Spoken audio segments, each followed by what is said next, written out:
நண்பர்களே, நீங்கள் பார்த்து கொண்டு இருப்பது உங்கள் கௌசிகா ரிவ்யூ. சரி வாங்க வீடியோக்குள்ள போய் என்ன நடக்க போகுது அப்படின்னு சொல்லிட்டு பாத்தீங்கன்னா, தப்பு செஞ்சவன் தண்ணி குடிச்சாகணும் அப்படின்னு சொல்லிட்டு சொல்லுவாங்களே, அது போல கதிரேசா நீ பண்ணதுக்கான தண்டனை உன்னை கண்டிப்பா தேடி வரும் ஒரு நாள். அந்த ஒரு நாள் உன் வாழ்க்கையை ஒரு பக்கம் புரட்டி போட்டு சும்மா குத்துங்கன்னு ஓம குத்து போறாங்க. அது உண்மை.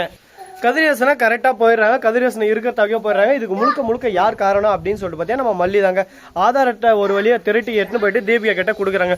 என்னதான் தீபிகா கோவக்காரியாக இருந்தாலும் ஒரு பக்கம் கேப் மாதிரி முள்ள மாதிரியா இருந்தாலும் அவங்கள பொறுத்த வரைக்கும் ஒரு எண்ணம் இருக்குது. யாரையும் அவ்வளோ சீக்கிரம் நம்ம போலீஸ் அடை ஒணிஞ்சு நிற்கிற போது நம்மளோட பர்சனல் பகைக்காக யாரையும் நம்ம ட்ரிகர் பண்ணக்கூடாது. முக்கியமாக அவங்க மேலே பழியை போட்டு அவங்கள வீணாக உள்ளே தள்ள மாட்டாங்க.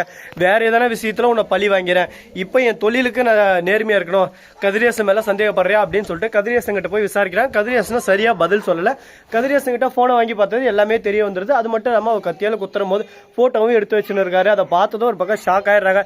அப்படியே கதிரேசனை கீழே தள்ளி அவன் கையை பின்னாடி பிடிச்சி அடின்னு அடிக்கிறாங்க. ஒரு பக்கம் ஏன்டா பொய் சொல்கிறேன்னு சொல்லிட்டு அந்த இடத்துல மல்லி அப்படியே சும்மா ஒசரத்தில் உயர்ந்து நிற்கிறாங்க. எப்படியோ ஒன்று தான் கணவனை காப்பாற்ற போகிறோம், அந்த ஒரு சந்தோஷம் எனக்கு போதும். வாழ்க்கையில் எங்கே விஜய் ஜெயிலே இருந்துருவாரோ அப்படின்னு சொல்லிட்டு ஒவ்வொரு நாளும் ஒவ்வொரு நொடியும் பதட்டம் பயம் எல்லாமே என்னை சூழ்ந்து அப்படியே சும்மா கஷ்டத்தில் தள்ளி விட்டு இருந்துச்சு. இனிமேல் எனக்கு கஷ்டமா இல்லை, என் வாழ்க்கை இனிமேல் சந்தோஷத்தில் இருக்க போது அப்படின்னு சொல்லிட்டு சந்தோஷத்தில் இருக்காங்க.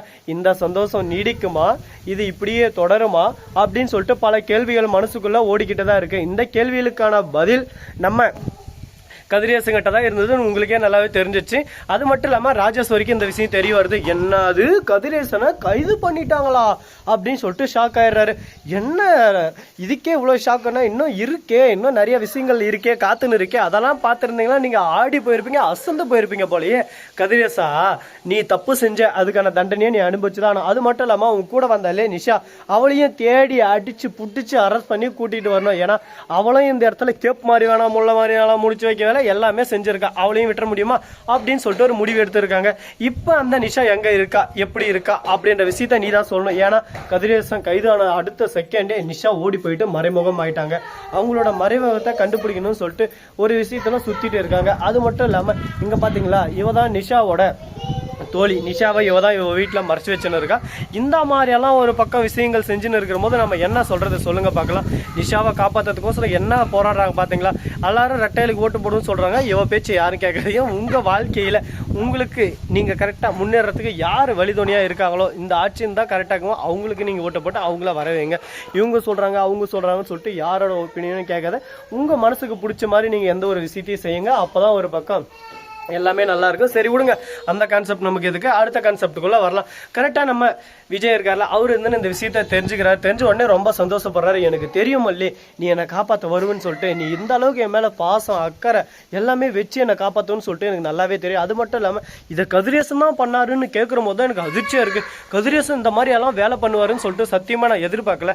கதிரேசனா நான் எந்த அளவுக்கு உயரத்தில் வச்சு பார்த்துன்னு இருந்தேன், ஆனா கதிரேசா இந்த அளவுக்கு சீப்பா நடந்தப்பன்னு சொல்லிட்டு நான் சத்தியமா எதிர்பார்க்கலையா அப்படின்ற மாதிரி தான் ஒரு பக்கம் போயிட்டு இருக்கு. சரி முடிஞ்சதெல்லாம் முடிஞ்சிச்சு. இதுக்கப்புறம் கதிரேசனை பத்தி பேசி ஒன்றும் நடக்க போறதில்ல. இதுக்கப்புறம் என்ன பண்ணலாம் ஏது பண்ணலாம் அப்படின்னு சொல்லிட்டு புதுசா தினுசா விஷயத்தை தான் நம்ம பார்த்தாகணும். அது மட்டும் இல்லாம கரெக்டா நம்ம விஜய் இருக்கார்ல, அவரு நிரபராதி அப்படின்னு சொல்லிட்டு அவங்கள விடுதலை செய்யறாங்க. கதிரேசன் ஒரு பக்கம் கைது செய்யறாங்க. அந்த சமயத்துல பார்க்கும்போது ஆனந்தமா இருக்கு, ஒரு பக்கம் மகிழ்ச்சிக்கு. எப்படியோ நடவா நம்ம நினைச்சது நடந்துச்சு, நம்ம விஜய் வெளியே வந்துட்டாரு, அது போதும் நமக்கு அப்படின்ற ஒரு சந்தோஷம் மனசுக்குள்ள இருந்தாலும் அதே சமயத்துல இந்த தீபிகா இருக்கார்ல, அவ எப்படியாவது இந்த மல்லிகை தானே ஒன்று பண்ணும் அப்படின்னு சொல்லிட்டு இதெல்லாம் குத்தின்னு இருக்காங்க. எதெல்லாம் அப்படின்னு சொல்லிட்டு பார்த்தீங்கன்னா, எப்படியாவது கைது செஞ்சு அவனும் சும்மா விடக்கூடாது. யார் ஒருத்தரையும் சும்மா விட்டா நம்ம வாழ்க்கையை ஒரு பக்கம் லாஸ்ட்ல இப்படிதான் பிரச்சனை மேல பிரச்சனை இப்படி தாங்க ஒரு பக்கம் போயிட்டு இருக்கு. சரி இப்போ என்னடா பண்றது அப்படின்னு சொல்லிட்டு பாத்தீங்கன்னா, கரெக்டா கதிரேசனை கைது செஞ்சுட்டாங்க. இந்த தீபிகா ஒரு பக்கம் மல்லிய பயணியே ஆகணும், என் தம்பி இறந்ததுக்கு அவதான் காரணம் அப்படின்னு சொல்லிட்டு பேசிட்டு இருக்காங்க. ஆனா அதெல்லாம் உண்மையா அப்படின்னு சொல்லிட்டு பாத்தீங்கன்னா, அதெல்லாம் உண்மையே இல்லைங்க. இவங்க தான் ஏதோ புதுசா ஒரு பக்கம் கிரியேட் பண்ணி புது பிரச்சனையெல்லாம் உருவாக்கின்னு இருக்காங்க. இதெல்லாம் பார்க்கும்போது நமக்கே ஒரு பக்கம் இரிட்டேட் ஆகுது. எப்படின்னா இதெல்லாம் உண்மையாகும், நீங்க என்ன லாஜிக்கா பேசுறீங்க, இல்லை லாஜிக் எல்லாம் பேசின்னு இருக்கீங்களா? நீங்க ஏதோ ஒன்று செய்வீங்க, ஏதோ ஒன்று பண்ணுவீங்க, அது உண்மைன்னு சொல்லிட்டு நீங்க உரைக்க சொன்னா அது உண்மை ஆயிருமா சொல்லுங்க பார்க்கலாம்.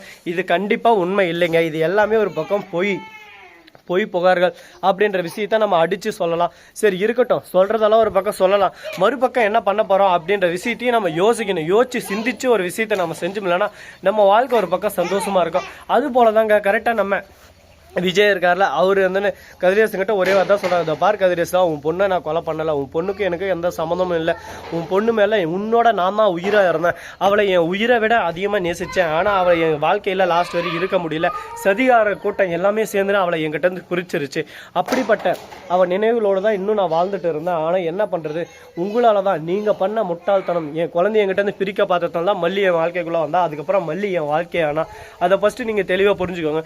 இப்போவும் வெண்பா மல்லி எல்லாரும் என்னோட வாழ்க்கை, நீங்களே என் கூட சேர்ந்து சந்தோஷமா இருக்கலாம், ஆனால் நீங்கள் அதை ஏற்றுக்க மாட்டீங்க. உங்களை பொறுத்த வரைக்கும் நான் தான் அந்த தப்பாக செஞ்சுட்டேன், நான் இனிமேல் இந்த வீட்டில் இருக்கக்கூடாது, எனக்கு எந்த ஒரு அருகதையும் இல்லை அப்படின்னு சொல்லிட்டு நீங்கள் தவறுதலாக ஒரு முடிவு எடுத்து வச்சுன்னு இருக்கீங்க. அந்த முடிவுக்கு நான் என்ன பண்ண முடியும் சொல்லுங்கள் பார்க்கலாம். என்னால் முடிஞ்ச வரைக்கும் நான் எல்லாருக்கும் உண்மையாக தான் இருக்கேன், ஆனால் யாருமே என்னை புரிஞ்சுக்கல.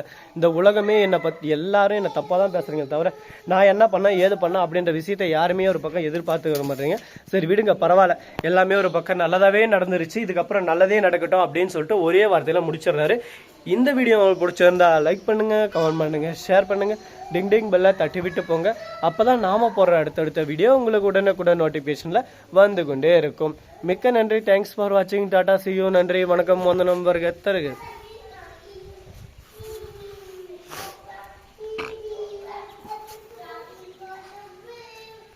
சோறு கீரை குழம்பு அருமை அருமை.